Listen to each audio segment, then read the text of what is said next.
అందుకే సమాజంలో ఇలాంటి చెడు వ్యక్తులు వచ్చినప్పుడు అలాంటి చెడు వ్యక్తులకి రేపు రాబోయే ఎన్నికల్లో చిత్తుగా ఓటు ద్వారా ఓడించి వాళ్ళకు బుద్ధి చెప్పే బాధ్యత మీ అందరిపైన ఉంది.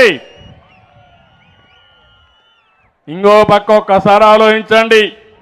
నాడు ముద్దులు, నేడు గుద్దుడే గుద్దుళ్ళు. అవునా కాదా? ఎన్నికల సమయంలో ముందుగా ఒక మోసగాడు ముద్దులు పెట్టుకుంటూ వచ్చాడు.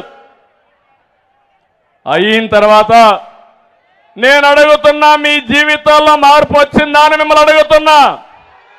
మీ ఆదాయం పెరిగిందా అని మిమ్మల్ని అడుగుతున్నా. మీ ఖర్చులు తగ్గాయా అని మిమ్మల్ని అడుగుతున్నా. నిత్యావసర వస్తువుల ధరలు పెరిగాయా లేదా? పెరిగాయంటే చేయి పైకి చూపించండి. నిత్యావసర వస్తువుల ధరలన్నీ పెరిగాయి. ఈరోజు ఏమాత్రం కూడా పేదవాడు పండగ కూడా చేసుకోలేని పరిస్థితికి వచ్చారు. ఇంకో పక్క 200 రూపాయలు కరెంటు ఛార్జీలుంటే ఈరోజు కరెంటు ఛార్జీలు ఎంత అని అడుగుతున్నాం మిమ్మల్ని. 1000 రూపాయలు అవునా కాదా? 4 రెట్లు 5 రెట్లు పెరిగిపోయింది. మద్యం క్వార్టర్ ఆ రోజు 60 రూపాయలుంటే ఇప్పుడు ఎంత తమ్ముళ్ళు? 200 అవునా కాదా? పెంచిన 150 రూపాయలు ఎవరు జోబులోకి పోతా ఉంది? ఎవరు జోబులోకి పోతా ఉంది? నాసిరకం మద్యం అవునా కాదా? సొంత బ్రాండ్లు అవునా కాదా? దోపిడీ అవునా కాదా? దోపిడీని అరికట్టాలా లేదా? ఏంటి అరాచకం? అడిగితే కేసుల మీద కేసులు.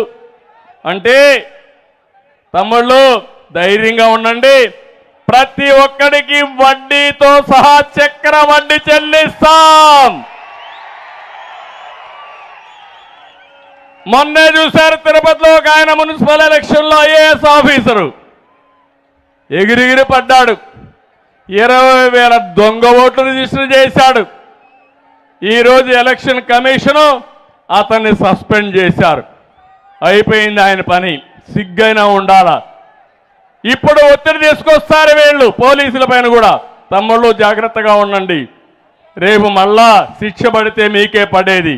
వీళ్ళు మిమ్మల్ని ఎవ్వరూ కాపాడలేరు. ఆ విషయం వీళ్ళందరూ గుర్తుపెట్టుకోవాల్సిన అవసరం ఉంది.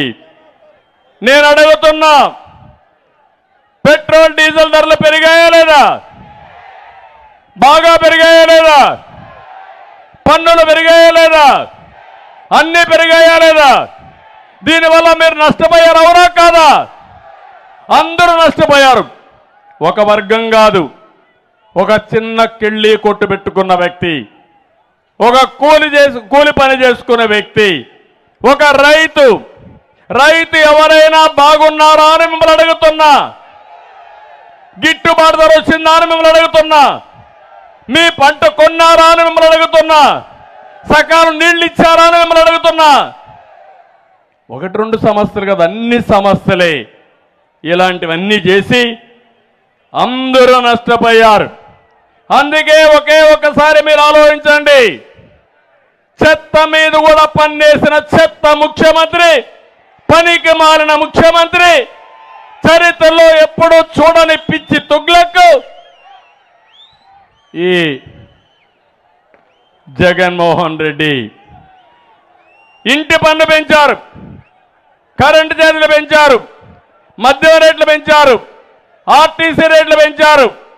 అన్నీ పెంచి మీకు 10 రూపాయలు ఇచ్చి 100 రూపాయలు దోచేసుకుంటున్నారు. ఇది దోపిడీ ప్రభుత్వం తప్ప ఇంకోటి కాదని చెప్పి నేను మీకు తెలియజేస్తున్నా.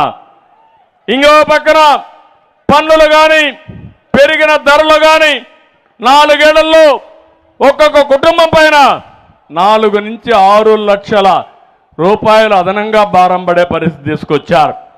ఎప్పుడైనా సరే ఒక సమర్థవంతమైన పాలన, సుపరిపాలన, పేదవాళ్ళకి కష్టాలు లేకుండా వాళ్ళ ఖర్చులు తగ్గించి ఆదాయం పెంచి వాళ్ళని ఆదుకునేది సరైన ప్రభుత్వం.